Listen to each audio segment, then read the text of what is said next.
system is definitely one of those systems. So we have upper airway and we have lower airway.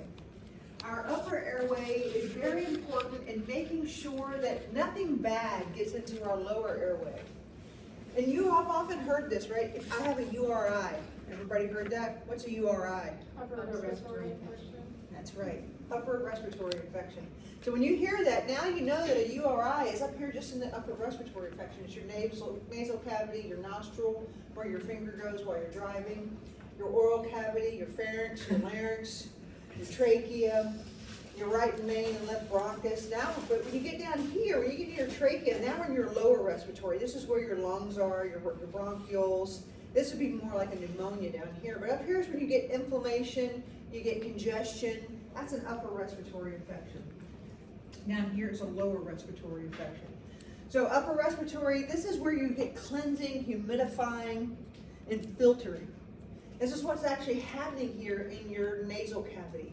Your nasal cavity it has a lot of blood flow to it. Has anybody ever had a nosebleed? Yes. You have a lot of nose blood supply in your nose. Why? What does blood bring to the table? Heat. So think about people who are. So what's our core temperature deep inside? 98 degrees, right? So 98.5. So we want the air to be warmed up to about that temperature when it gets to our lungs. And so all that blood supply in our nose, that's what we're doing. We're warming that air. And it circulates. If you see that those nasal conchae there, their air circulates and it gets filtered because we have those pesky little hairs in there. They're not actually there to embarrass you when they grow out of your nostrils. And then they're humidified because it's moisture in there too. If you don't believe you have moisture in your talk, when you talk, go talk into a mirror and watch all the moisture show up there. And you can actually dehydrate yourself talking. I do it every Tuesday and Thursday nights. So major function of your respiratory system, sensing odors.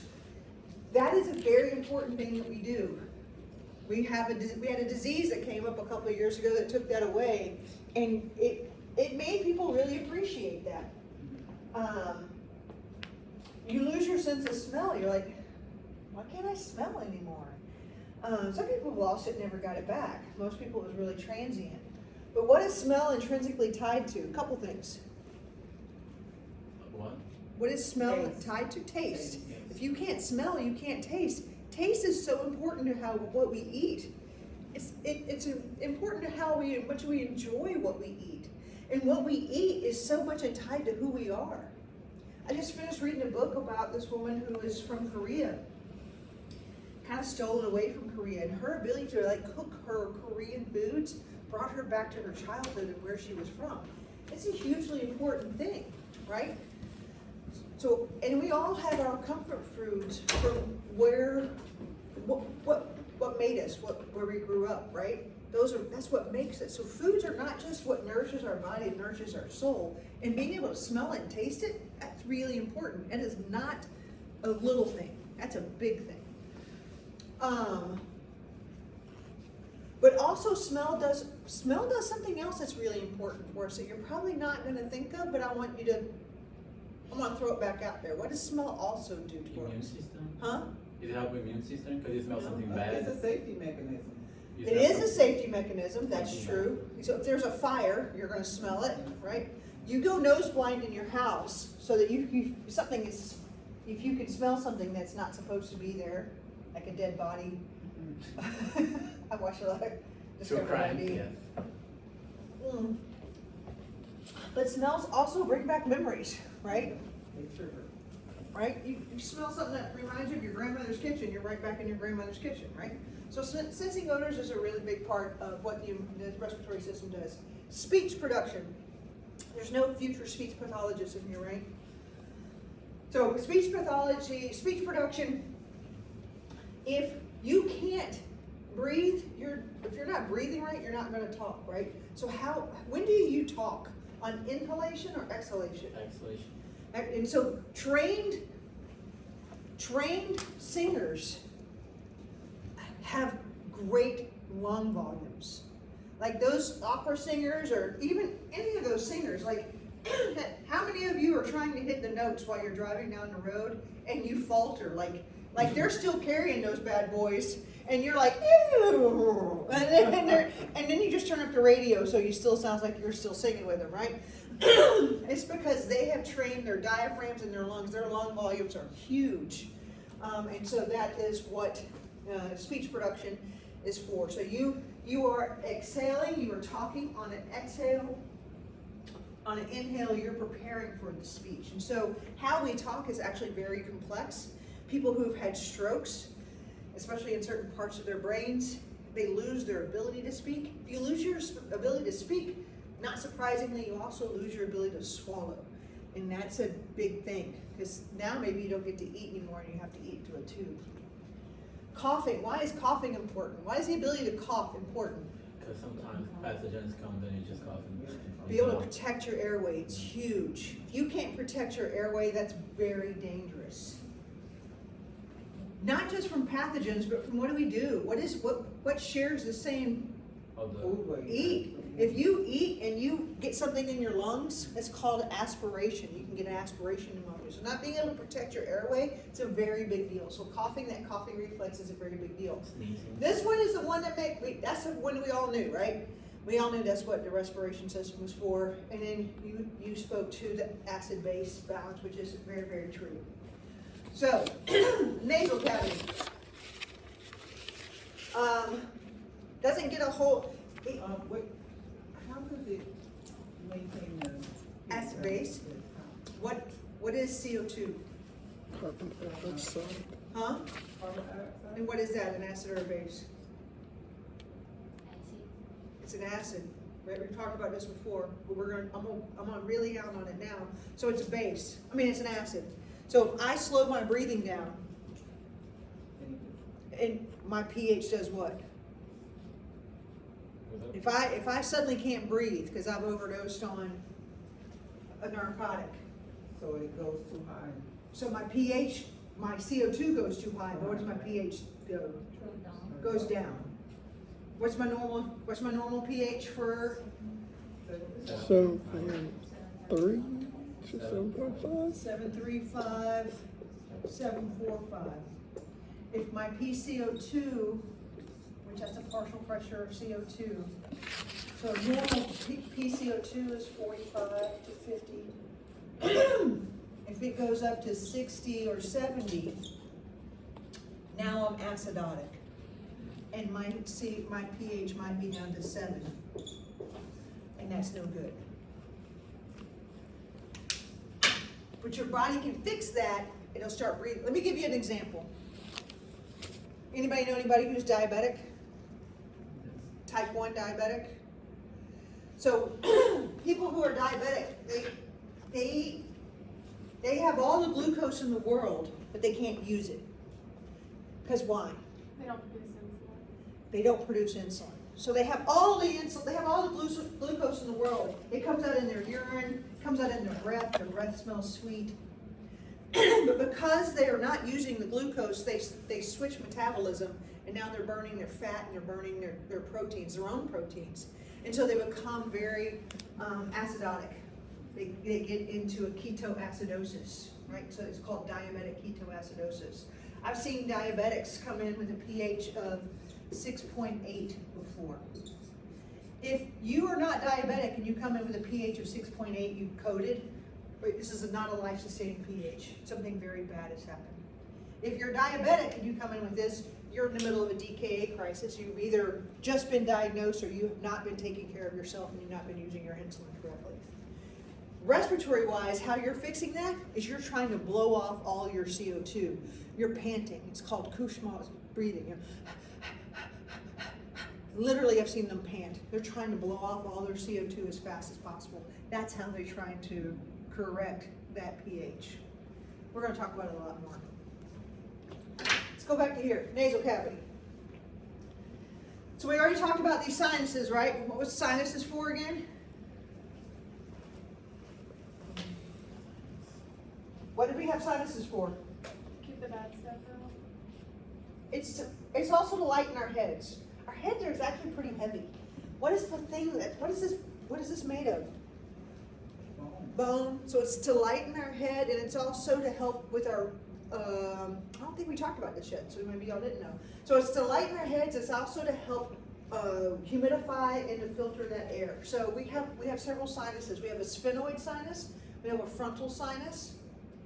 So those are going to be really important. These nasal conchi here, which is what I already talked about. So this is your nasal cavity. This is where most air is going to enter unless you're a mouth breather. But most of the time you're going to be breathing in through your nose. We don't breathe through our mouth. Why? What happens if you breathe through your mouth too much? Your throat gets dry, you get a sore throat. So you actually spend a lot of time breathing through your nose. Unless you have a deviated septum or something bad like that. So your air passes, your air passes through all these nasal conchi, it gets warmed, it gets filtered, then it passes down through your nasopharynx, through your oropharynx, into your trachea, into your laryngopharynx, into your trachea, and it's head down into your lungs. You also have a hard palate here, and a soft palate and a uvula. This is the area here where this area is going to be used for both respiratory and for food. You're going to digest, you're going to start food in here, and you're going to share this with breathing, because you will breathe through your mouth at sometimes too. So your nose also has a nasal septum. It's divided. So, and actually you spend some time alternating nares that you breathe out of, so you don't dry them out at the same time. The reason why anybody know why you have more nosebleeds in the winter time than in the summertime? It's dry and your blood vessels freeze. That's right. You lose that hydration in the wintertime. If you go up to anywhere where you lose, like Denver, Arizona, here we have plenty of humidity, right? 90%, 80% humidity is common. You go there, humidity is like 2. You get to that kind of humidity, it's very easy to have a nosebleed because you dry out your nares really easily. So, paranasal sinuses. So sinuses are there to create, your skull would be so heavy if it wasn't for these sinuses. A lot of people think sinuses are just there to create headaches, especially if you live in Florida, because allergy season is literally from January 1st to December 31st in Florida. So pretty much that's the allergy season.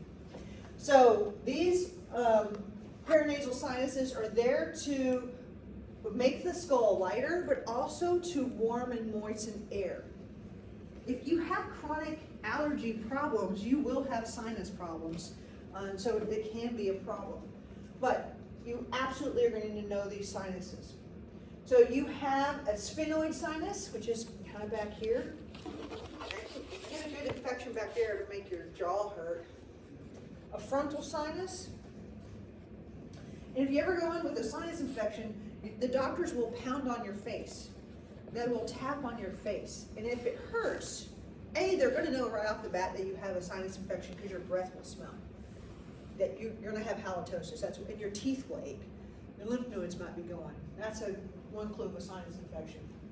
Ethmoid sinus is behind your eyes. So people who have a sinus infection and their eyes feel like they're about to pop out of their head, it's probably an ethmoid sinus pressure. And then maxillary sinus is the one right here. That's the one that makes your teeth ache.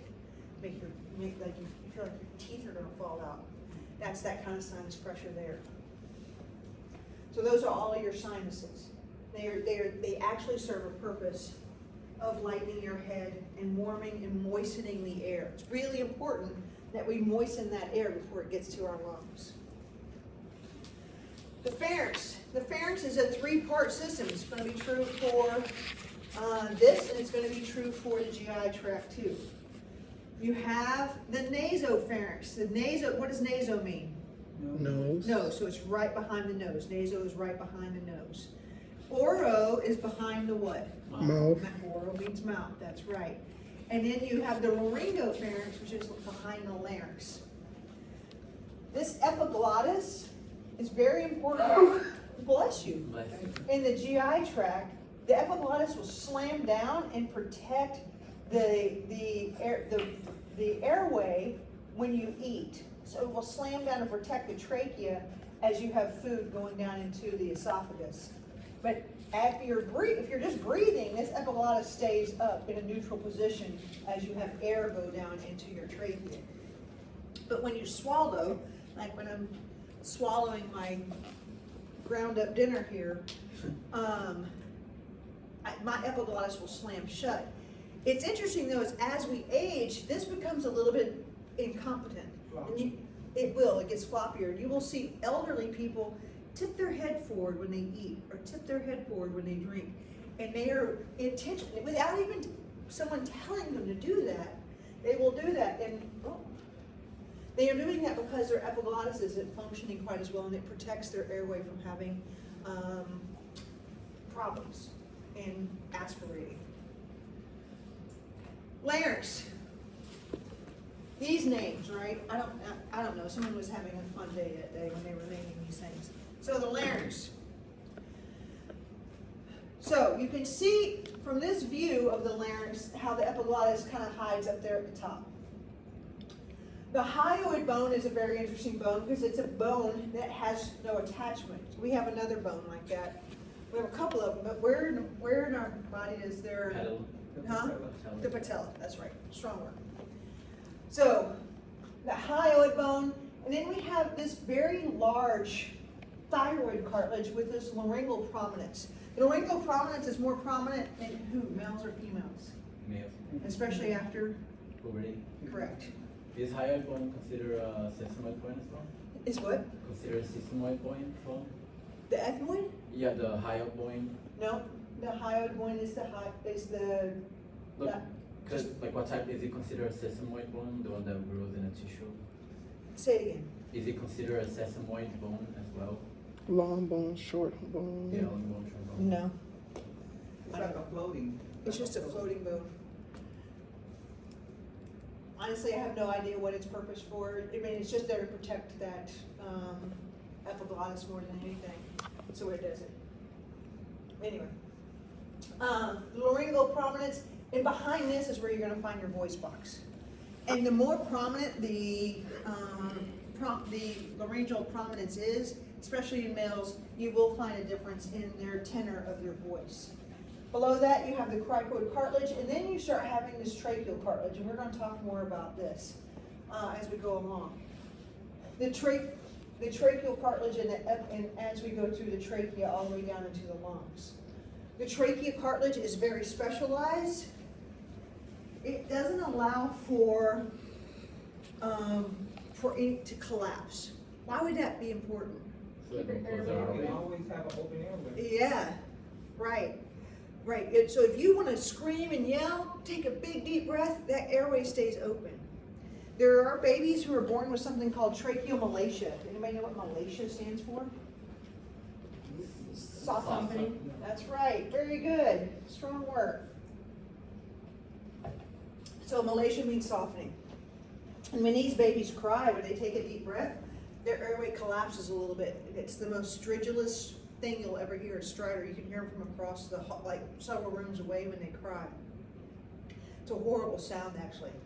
So you try to make sure they're happy and not crying. So we will talk more about that cartilage in a minute. Again, you can see that epiglottis that prevents food going into the airway, and it's really an important site for airway production. So we're going to keep moving along. We're going to see all of this in lab too this evening. Vocal cords.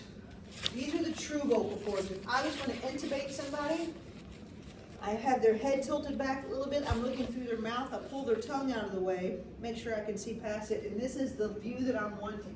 If I'm seeing their vocal cords, I know I'm going to be passing through and getting into their trachea, and I'm going to get into their lungs. So these are the true vocal cords. This is the epiglottis. If that epiglottis slams shut, if they swallow, then I won't be able to get to the vocal cords. And so that's why when we're intubating anybody, they get paralyzed and sedated. Because if you can damage everything here, and then they're in real trouble after that. So you don't want to cause any damage, and so you sedate them and paralyze them before you do any of that. So this would be the view of that, and you would pass right through it. So when you speak, these vocal cords get taut. They pull tight, and they reverberate. When you sing, when you talk, the only time they don't do that is when you don't talk. I actually really enjoy not talking. I know that's hard to believe, but it's actually one of my favorite things to do. But those are your vocal cords, and they're hidden again right behind that thyroid cartilage. So the trachea. So that larynx that we just talked about. Now we're moving down into, we're getting into the meat and potatoes. So we were up in the upper airway, now we're moving down into the lower airway. So we already talked about that trachea and how it has to stay patent and it's stiff. So these cartilage, the trachea, it has like C-ring cartilage. I'm gonna give you a kind of a top view. They have C-ring cartilage. And in the back here is this floppy, like, tissue membrane. What's right behind the trachea? When you swallow esophagus. No, The esophagus. the esophagus. So your food, your airway, I mean, your stomach tract is right behind this airway tract. So have you ever eaten anything and not really chewed it up well enough and swallowed it and you felt it kind of go down? So if this was fully cartilage all the way around, do you think that would maybe be a problem? You could get food stuck? You would. And so this being a muscular membranous kind of activity, that allows food to pass. Also, you should chew your food well. So that allows for movement of food behind that airway. But you have these C-ringed trachea all the way down here, the last part of the trachea, and also the last area where you have a cough reflex is called a carina. Anywhere along this trachea, if you have something in your trachea that is irritating to the lining of that trachea, you will cough. If you get something in your throat, the back of your throat, it makes it down into your trachea.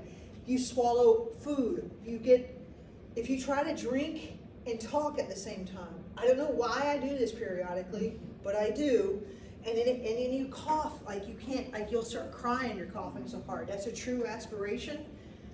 This is where all your cough reflex comes from. You're trying to protect your lungs, you'll cough it till you cough it out. You're coughing it before it actually gets down here into your lungs proper, okay?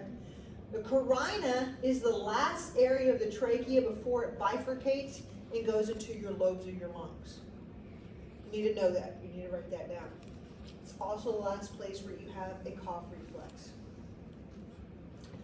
Not surprisingly,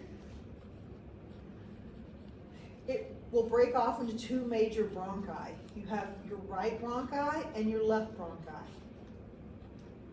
We're going to get into the lobes of the lungs here in a minute. I'm not going to jump ahead. Can you repeat what you just said? Say it again. Can you repeat what you just said that we have to write down? Yeah, it goes into your right bronchi, right main bronchi, and your left main bronchi. These are the carina. The Carina is the last place where the cough reflex. Oh, yeah. The carina. I call it carina. It might be carina. Tomato. I call it carina. We can ask Google, It just makes me wish. doesn't it? Even for those of us that it's my only language, and I struggle with it, so. Hyaline cartilage. The hyaline cartilage is what makes up the C-rings of your trachea. This is a histological view of it. So you will see this under a microscope, and likely you will see it in lab. It's a very popular one to put on a test. This is the matrix. You won't see Keanu Reeves in here, but it's what holds everything in place. The lacuna are these little eye-shaped little things, and the chondrocytes are like eyeballs. The lacuna are the like little cells in the matrix, and the chondrocytes are like the little eyeballs in them. So these are all lacuna right here, and then the chondrocytes are right there, but the matrix holds everything in place. It is very important that this hyaline cartilage is functional. Like I said, there are some kids who are born with tracheal malacia, and their trachea actually collapse when they take big, deep breaths. And that's no good. That's no good at all. You absolutely need to know the different types of tissue in the respiratory tract. It is interesting because it's not unlike other tissues that we've talked about. It's much more sophisticated the farther out from the lung tissue. So the lung tissue, where we do gas exchange, not surprisingly, is very simple. Simple squamous epithelium. Because you are doing gas exchange there, right? So it's gotta be easy to pass gas back and forth. I said pass gas.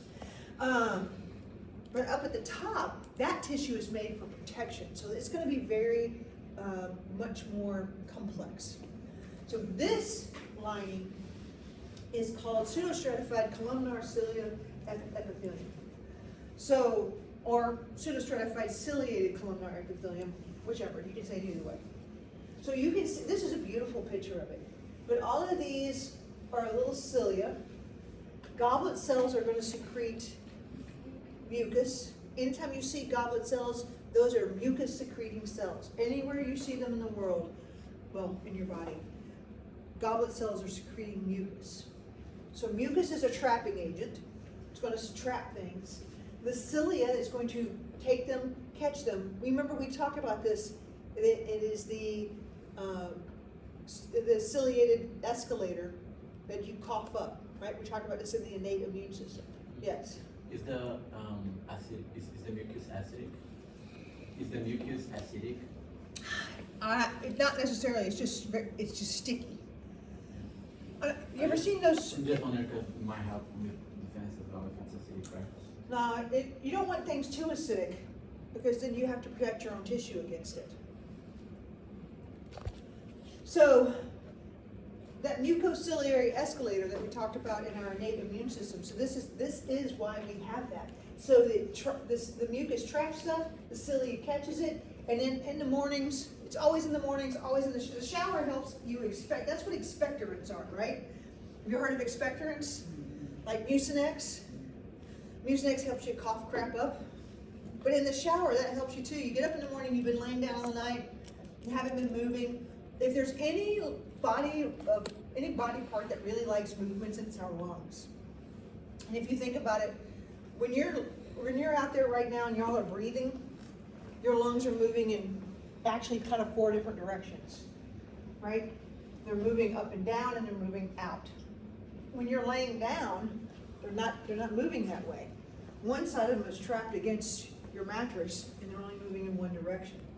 So when you get up in the mornings, they get to move again. Then when you go get in that hot shower and it's steamy, then you move things out and you get rid of it. Totally fine. That's completely normal. Especially again in Florida, so any irritant will cause mucus production because that's the point. So if you are allergic to anything, ragweed, hay, I have actual hay fever. So when they start cutting hay around here, and they've been cutting it all week, it's time for roll the hay that's out there. That hay gets in the air, it goes for miles and miles and miles. That irritant gets in my lungs.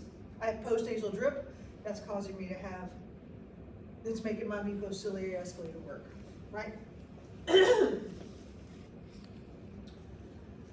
So, the lungs themselves. We actually have 5 lobes of lungs.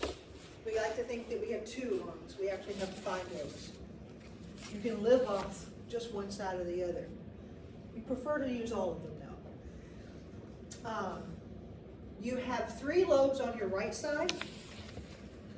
We didn't get all creative here. We call it the superior lobe, the middle lobe, and the inferior lobe. Thank God. What? Thank God. You're right. Right. We'll talk about the bronchi in a minute. And then the left side, you have a superior and an inferior. You only have 2 lobes on the left side. Something gets in the way here on the left side. What do you think that might be? correct. There's even a notch for it. As a matter of fact, the heart gets in the way so much that left main bronchus actually kinks up a little bit. So much so that when people do aspirate, they almost always aspirate on the right main bronchus. They almost always aspirate down this right main side. When kids swallow pennies, it's always pennies, by the way, because everyone picks up all the other change. When you aspirate any food, it almost always goes down that right main bronchus because it's just straighter and an easier shot down that trachea. That left main bronchus takes a much more direct turn. So, those are your lobes. In between the lobes, they are segmented. You have fissures. You have a right horizontal fissure, and you have a right oblique fissure. The oblique fissure is just like a fissure that's going kind of at an odd Can angle. you point to it again? I'm sorry. So this is your oblique fissure. This is a horizontal fissure. This is your left oblique fissure. That's the only fissure you have on your, and this separates the lobes. There are some people who have cancer only in one lobe and they can take out the lobe only. There are sometimes when we do lung transplants and when we accept a lung, we only accept because we're putting them in kids, we'll only use the right upper lobe and we'll get rid of the other part. But that right upper lobe will be enough to use for that child. So but they are segmented. So these lungs are segmented. Now here's where people get confused, but I don't want you to because it's actually really simple. Your bronchi will break off and go to each segmented area.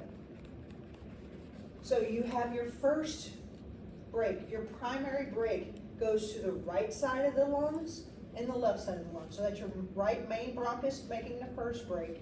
Your left main bronchus is going to the left side. The secondary break now is going into each individual lobe.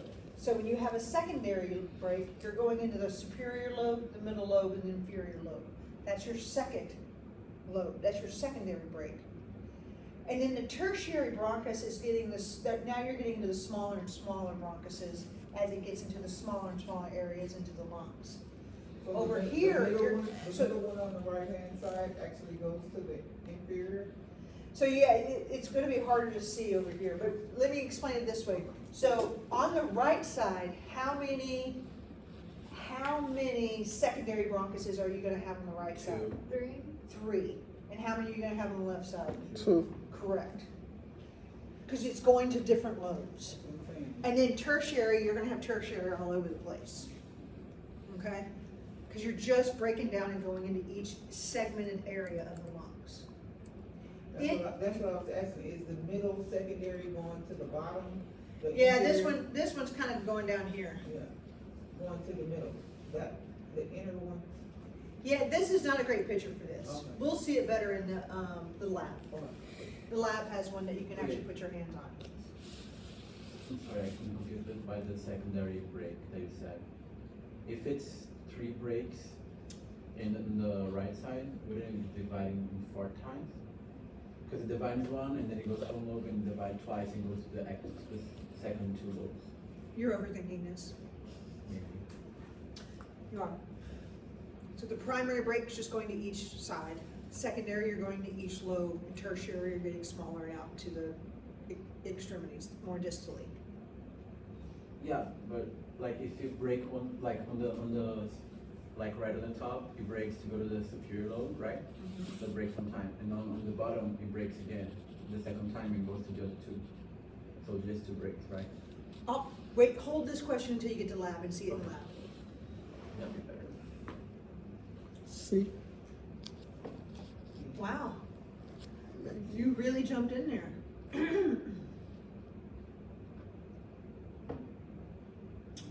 B. B. Yeah. So how many areas of the pharynx are there? 3. 3. Yeah. So right, so it's nasal cavities. Tell me the 3 things of the pharynx. Nasal, oral, and Laryngo, and then you get to the larynx. yes. So that's the way to remember that. know that you've gotta get through all of those three parts before you get to, the larynx, and then you go through the trachea, the bronchi, and the lungs. So, not surprisingly, as with every other aspect of the organs that we've talked about, these organs are protected, and everything's got their own coating around them. You have pleura. You have visceral pleura. The visceral pleura is touching what? The organs, The organs themselves. And the parietal pleura is touching what? the outside. The pleural cavity. So the lungs are actually sitting in this pleural space. And in between those, what is in there? Fluid, because what's happening to what are your lungs doing all the time? Movement. They're moving, so you definitely don't want friction in there. You definitely don't want that to get dry. And that can happen. You can get an infection there called pleurisy, and it's about as painful as anything you can imagine. And actually, that little fluid in there actually helps increase the negative pressure and helps your lungs expand. And it's because of the affinity of water to bind with itself, right? You know what I'm talking about? Water has that surface tension that likes to hang on to each other. You ever watched water on your windshield? If it gets close enough to another water, it grabs onto each other because it has surface tension affinity. It does the same thing in our lungs. It has surface tension affinity. And in that fluid that surrounds, in that pleural fluid, it helps actually, that actually works in your favor and helps pull your lungs open when we start talking about the physics of breathing. It's a beautiful thing. So the parietal pleura is touching the pleural cavity, the visceral is touching the lungs themselves, and they look shiny. Shiny. I'm putting this dang thing down. So, in that pleural fluid, that serous fluid, if you get an infection in your lungs, sometimes that serous fluid can fill up and be bloody. Sometimes it can be pus. Sometimes it can be air, and your lung can collapse. All kind of end up getting a chest tube in there because of it. So all of that is really important. So this is a really important thing to understand. Everything that brings air to your lungs that is not exchanging gas is considered your conducting zone. So from your nose down to your last bronchiole before you actually start having gas exchange, that is called your conducting zone. The last bronchiole that doesn't have a bronchiole, an alveoli on it, and an alveoli, so write this down. An alveoli is where gas exchange happens.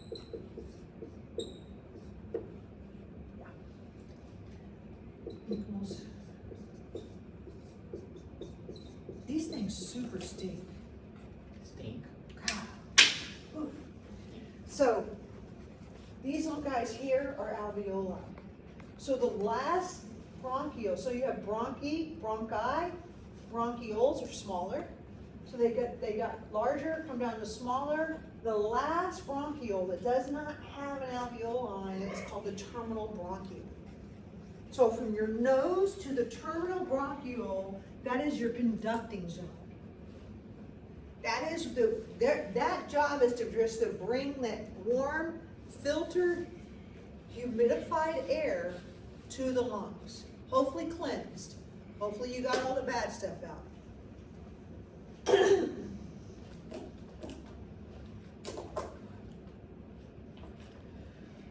And then once you get to that very first respiratory bronchiole, once you get to that very first alveoli, where gas exchange is going to happen, now we're in the respiratory zone. Now we're actually going to start the process of gas exchange. And you start out with one, and you come out with many, many more. Now you're down here in the alveolar sacs. These alveolar ducts are just ducts which is carrying more air down here to more alveoli. Alveoli are like little balloons. They can collapse. They're like basically little balloons that we keep aired up for gas exchange. Here are the structures of the respiratory zone. So there's that terminal bronchus right there. Again, you don't see any of these little balloon-like structures on there. But you start seeing them here. Looks like a funny little tree, right? Like a blackberry. Looks like what? Blackberry, raspberry. Yeah, it looks, right, looks like berries. Looks like a little funny little raspberry tree. So what do you see wrapped around that? What does that look like there? Muscle. Muscle. So why would we have the ability, why would you have muscle wrapped around here? What would be the point of that? To contract. And To constrict those bronchioles. Why would you constrict those bronchioles? Why would your body need to do that? to stop over, like. If you were in a control. smoky room, Airway protection. right, if you were in a smoky room, guess what your bronchioles would do? Clamp down and try to protect your lungs. If you were drowning, they would clamp down. They call it a dry drowning. But you can see that, where the body tries to protect itself from drowning and they clamp down. Anybody heard of asthma? So asthma is these inadvertently, unnecessarily, and this can be because of allergies, it can be because of exercise. Some people exercise. Just exercising causes asthma, and the smooth muscle will clamp down. It lets air in, but on the exhale, what do you hear on the exhale? Wheezing. A big wheeze. Asthma still kills people, still kills kids in the United States, primarily African American kids, more than anybody else. It can be due to poor living conditions. It can be due to a high rate of being exposed to secondhand smoke, poor nutrition, but it still occurs. It's very sad. It shouldn't, right? Asthma should be something we should be easily being able to take care of, but it is still occurring. Yeah, but is it only genetic or no? Is there a genetic prevalence for it? Sure. There's also other things, that weight. There's also a big component of weight. If you get overweight and you have obstructive sleep apnea, that can be a real risk factor for it too. So, let's talk more about these guys. It's really amazing how this all works. So again, we talked about how the tissue matters. Form and function. Our body's all about that. Form and function, right? So up here in the conducting zone, we have that pseudostratified columnar epithelium to protect, right? We get down here, the closer we get to the lungs, it gets much more simple. So down here in the bronchioles, it's still ciliated, so we're still trying to protect the airway. It's simple ciliated columnar epithelium. Then the closer we get to the terminal bronchioles, now it's simple cuboidal. So now the cells are getting even more simplified. And then we get down here in the respiratory zone, and especially when we get down here in the alveolar sacs, now we have this simple squamous epithelium, simple single layer of cells with a basement membrane, and 3 types of cells. So I want y'all to pay attention to 3 types of cells. Type 1 pneumocyte, type 2 pneumocyte, and an alveolar macrophage. What does a macrophage sound like? Eating. It's part of your immune system, right? So clearly your lungs are always exposed to the elements. That's how respiratory viruses happen. Someone comes and coughs in your face, guess what you now have? Especially if their viral load is high, right? You've just been exposed to it, you breathe it in, welcome to it. But there's macrophages in every one of your alveolus, but they can only do so much, it gets overwhelmed. Your type 1 cell in your alveolus is where your oxygen exchange happens. Your type 2 cell releases a chemical called surfactant. Oh, Surfactant? how's it? FACTAN.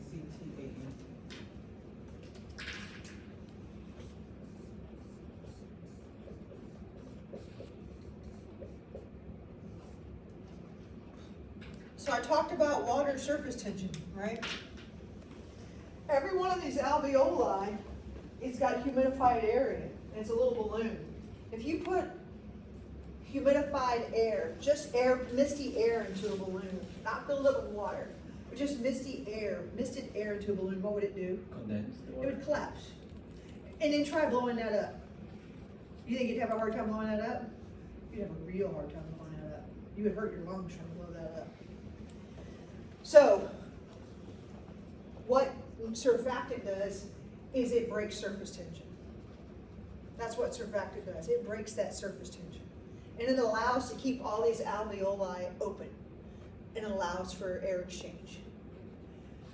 When babies are born prematurely, when they're born at 28, 29, 30 weeks, their lungs, their type 2 pneumocytes aren't fully developed, and they are born without born without the ability to make surfactant. This is why when they say their lungs are underdeveloped, that is what is underdeveloped. They don't make enough surfactant. So when they're born, their little alveolus are all collapsed on themselves, and so they can't breathe. They can't gas exchange. So we have to breathe for them. We will put a breathing tube in their throat, and then we will give them some, like, our own surfactant to try to help that. But that can cause problems down the road. But that is why it's really good to stay in the best incubator ever, which is mom. But I mean, sometimes they can't, sometimes mom can't handle it. But it's that surfactant, that ability to make surfactant that makes the lungs the biggest issue with babies that are premature. And again, so the other part that I want you to understand about this is as you move down that, progressively move down that airway, you lose cartilage. It becomes very pliable. You want your lungs to be very pliable and move. Without being able to move, without being able to have that relaxation and be able to move freely, you lose the ability of gas exchange. Anybody heard of black lung? Anybody? I know you. Yeah, we're showing our age. So, black lung is people who work in coal mines. So, coal mining is still a thing. And back in the early 1900s, 1910s, 1920s, 1930s, 1940s, and people still fight today to go work in coal mines. They knew that the dust in the air was probably bad for them. They didn't give them anything to protect themselves. That dust would get into their lungs and create massive scar tissue. That scar tissue did not allow their lungs to move. And so they have very non-compliant lungs. Basically, it would kill them. And when they would open them up, that's why they call it black lung, because when they opened them up, it had nothing but coal dust. And your body had no way of getting rid of that. The coal dust would get trapped in all their alveoli. And when they opened them up on an autopsy, that's all they had in their lungs was just coal dust. And that's what killed them. They couldn't breathe. They had no way to exchange oxygen. These guys would go around still smoking cigarettes, carrying their little oxygen containers. Some of them would blow up doing that, but go out happy, I guess. Isn't coal, Huh? no, it's interesting, coal is also like heat conductor, so if they smoke with coal on their lungs, it's probably even. Well, yeah, I kept them warm at night. So, there's another thing that is called white lung. Anybody know what white lung would maybe be from? So people who worked in cotton mills, dealing with any kind of cotton industry, that cotton would aerosolize and get in the air, and you're not clearing that either. My grandmother worked in Cannon Mills up in North Carolina, and she made hand towels. That's what she did. Working out, so she had restrictive airway disease because of that. She worked there for years. No one told them to wear a mask. No one thought about their lungs. But it killed their lungs. So your lungs will filter things out of your body. And your alveoli is that's your last thing. If your alveoli can't absorb it and get it into your blood and kick it out of your body in any other way, it'll stay there and it will eventually destroy that lung. So how pliable your lungs are, very important. So that gradual loss of cartilage is really important. So your body's able to keep those lungs really pliable, super important. I started doing yoga about about 14 months ago. And I don't know if y'all know about yoga, but you do a lot of deep breathing in there. I've increased my lung volumes considerably. I can tell by how well I breathe now by doing that. So you can fix things by doing that. You can fix how you breathe. Breathing is very important, clearly. It's the first thing we do and the last thing we do, right? First thing you do when you come out of mom, and the last thing you do before you go wherever you believe you go. But, all right, really important to remember. It's the arterial. What is the arterial? Oxygenated or deoxygenated? Oxygen. Arterial. Deoxygenated? Pulmonary arterial is what? Yes. Deoxygenated. And the pulmonary venual is? Oxygenated. Because we had gas exchange down here. So all around these alveolus is these capillary beds where the exchange is actually happening. The type 1 pneumocytes and these capillary beds, the walls are actually fused together to aid with that gas exchange. That's how closely knit they are. So around every single one of these alveolar sacs, you're going to have a capillary bed wrapped around it. You're having constant gas exchange. Right now, all of us are having constant gas exchange through our alveolus and capillary beds. If you had a pneumonia or something was wrong with one of these alveolar sacs, your blood vessels would react to that and actually shunt blood away from those capillary beds. Remember how we talked about not all capillary beds are in use? So if you had a pneumonia and this capillary bed and this alveolar sac was just broke, that capillary bed would go, oh, well, I don't need to go here. That one's broke. I'll shift my blood to another area. Isn't that interesting? So, but if you had a blood clot and that can happen, right? Pulmonary emboli. If you have blood clot going to your lungs, are you going to have gas exchange if you have a blood clot in any of these? No. So you've got plenty of oxygen in here, but you're not getting blood here. So now you've got a problem. And so we call that a VQ mismatch.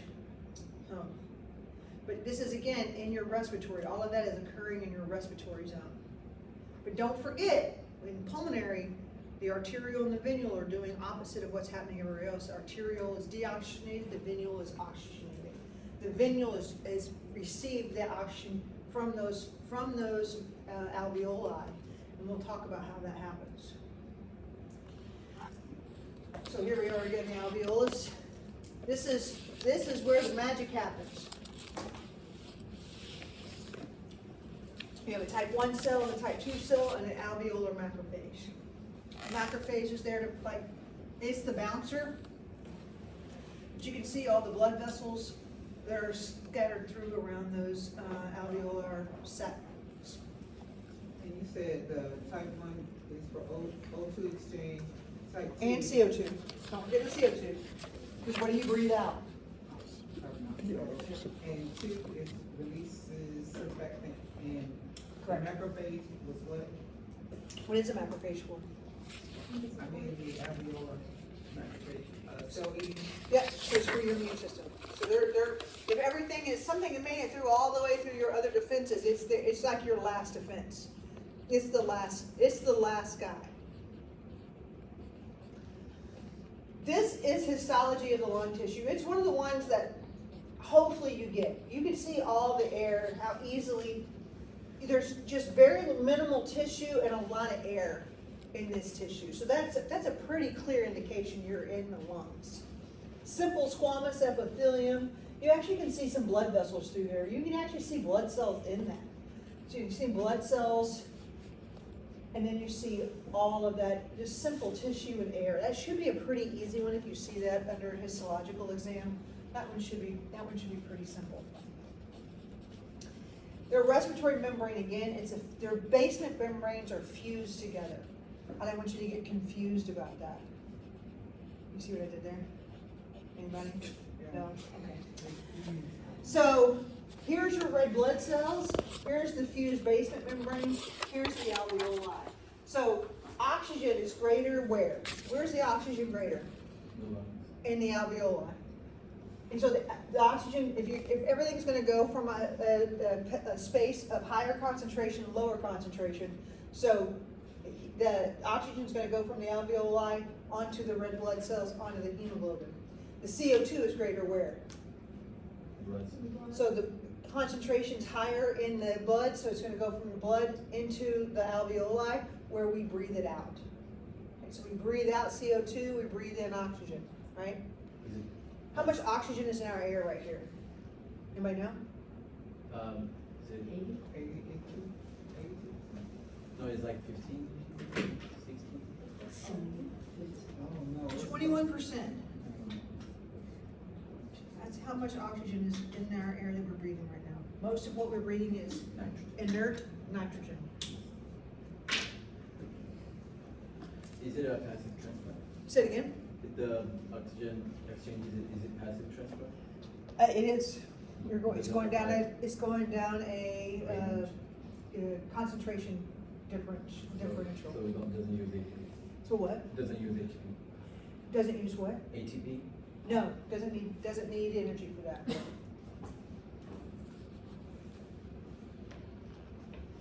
Conduct. Conducting zone, that's correct. All right, pulmonary ventilation. I started looking at the clock, I thought I was gonna say, oh, let's stop here. We'll get a little bit in here. So, I actually really like this part. That was actually the easy part, like talking about that was actually just the anatomy part. That's actually the easy part. This is where it gets interesting. Ventilation is actually the breathing. That's how we breathe. It's actually much more complex than we do. Do you think about breathing? Are y'all thinking about breathing right now? Now I am.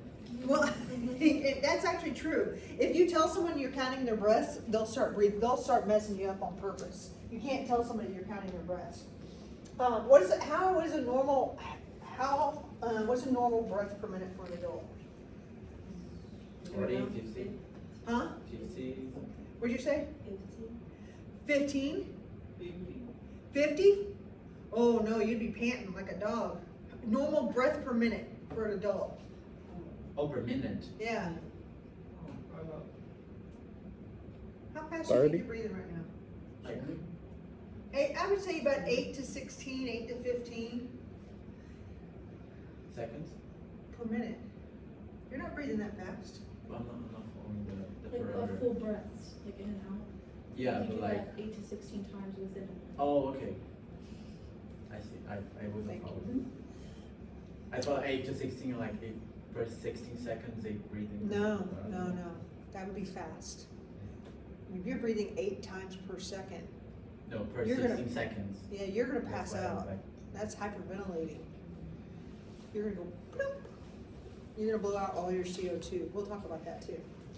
So the process of moving air in and out, you actually, when you're relaxed and breathing, you're gonna do that just to, like maybe 8 to 15 times a minute. When you start working out though, when you start running, when you start going upstairs, how quickly does that change? Pretty quick, right? You start working out, you start running, all of a sudden you start gasping for air. You start getting into it. Your body starts asking for more air. And what you're needing is more oxygen, right? And it starts shooting up that desire to get more. And have you ever run so hard that you get that stitch in your side yes. and you gotta stop for a second until that really, because you're using those muscles. You have started using muscles that you haven't used because those are your breathing muscles. Those are your muscles that you need to actually breathe, because you have muscles that you use on easy breathing, and then you have muscles that you use on forced air breathing. So we're gonna get to all of that. So inspiration is the bringing air into your body, and expiration is letting air go. We take breathing for granted, we really do. So ventilation pressures, this is where people get confused. So we're pretty much at sea level here, right? Like in Gainesville, we're not too far above sea level. If you go up to Denver, you're in a much different pressure, but right here at sea level, we have a different pressure gradient, and that's important. So, we have atmospheric pressure that's involved in how we breathe. So, everything's a little bit of physics here. So, atmospheric pressure and intra-alveolar pressure, that's the pressure in our alveolus, but I don't want you to get confused by that idea, okay? So we have a couple of pressures that are working for us. So how this works is, so there are muscles that are working for us when we breathe. What's the main muscle that we use to breathe? Diaphragm. Diaphragm. When at rest, our diaphragm is like a little bell. It's popped up like here. When we breathe in, that diaphragm pops down. It pulls down. And I don't know if y'all notice this, but when y'all are taking a breath right now, when you take a breath, your chest wall actually rises. It makes more room. So if you expand, let's think about it this way. You have a little bitty space here. You have all these things in here pinging off each other. Is the pressure greater in that or in this big thing here with the same amount of dots? Small one. In the small one, you have greater pressure in there. Okay, so we've reduced the pressure, so the pressure is less out here than the pressure at this atmospheric pressure out here. So where's air easily going to go into? The people. If the pressure is greater outside of something than less than something, it's going to move down the gradient, right? So that's exactly what happens. Once your diaphragm pops down, your ribs pull up, you actually decreased the pressure inside your lungs just enough so that atmospheric pressure wants to come in and you're now inhaling. That's how that works. You can do it gently, or you can make yourself take a really big inhale. And when you do that, when you take a big inhale, you actually engage all these other muscles, your pec muscles. You really draw your rib cage up and you expand your ribs and your lungs even more. You can get so much more of an inhale in. And that changes your pressure even more to take even more air in. So that changes your pressure gradient even more. So here in this particular instance, the atmospheric pressure is going to be 760 millimeters of mercury. The pressure in between, so I told you about that little intrapleural pressure, it creates a little negative pressure because of the surface tension of that water. The intrapleural pressure is about -4 millimeters of mercury. And your thoracic alveolar pressure, that takes that down to 756. And so really, the difference is just 4 millimeters of mercury between what's happening in your lungs and the atmospheric pressure. That's it. So let's think about this when we go up to a mile high. What do people say when they get up into altitude? What happens when you get up to altitude? Anybody ever been up to? It's hard to breathe. It's hard to breathe. It takes more effort to breathe. So why it takes more effort to breathe is because that differential gets less. The atmospheric pressure gets lower. So you don't have that gradient.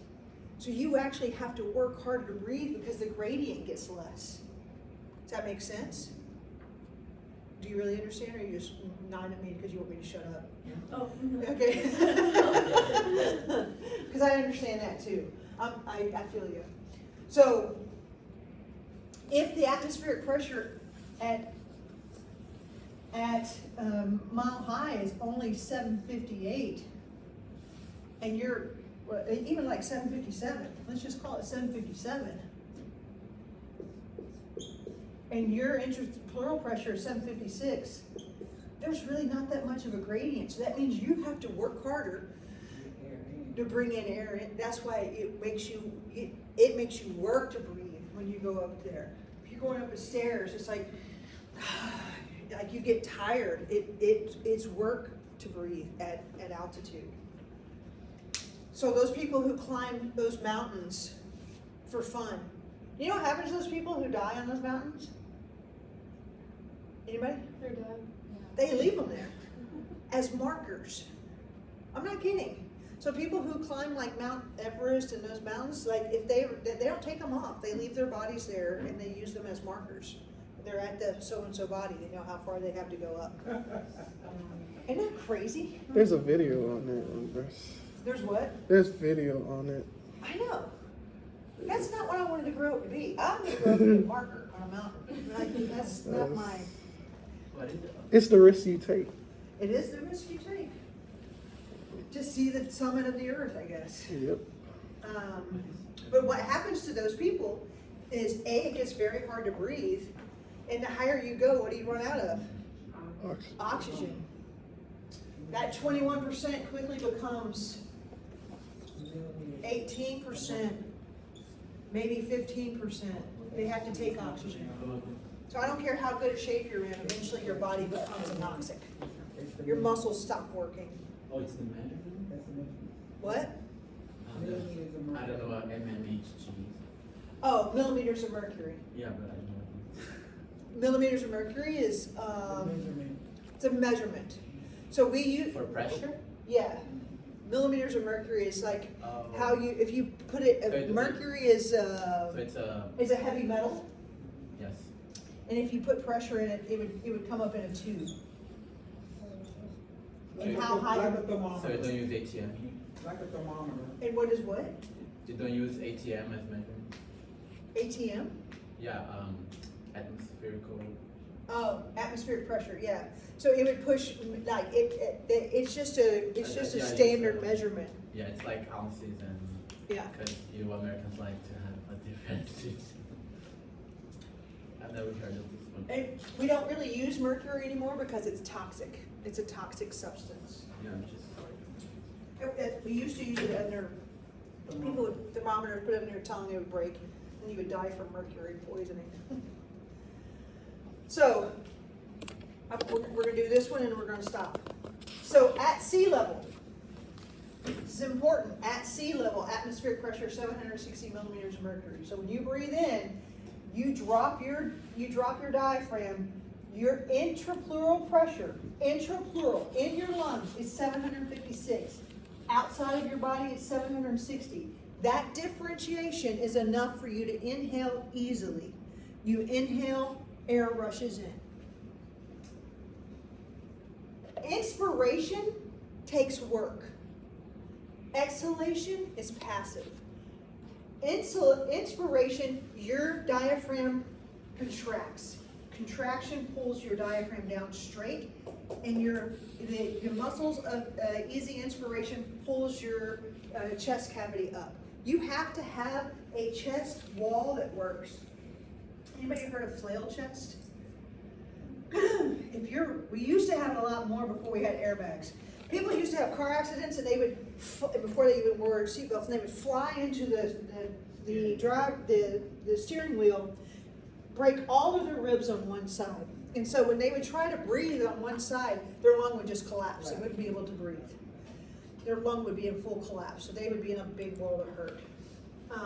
So they would have to try to fixate those lungs so their lungs would work on that one side. That's called flail chest. So you have to have a firm rib cage for this whole process to even work. So diaphragm kicks down, rib cage goes up, you drop your pressure, 756 inside versus 760 outside. That pressure differentiation means you're inhaling. Passively, that diaphragm pops back up. Now you've increased your pressure intrapleurally 768, which is greater than outside pressure, and air passively leaves. So exhalation's passive, inhalation takes energy. And I'm done with the talk for this evening. This stuff is I think this stuff is pretty cool too. So we have a 15-minute break and we'll go downstairs.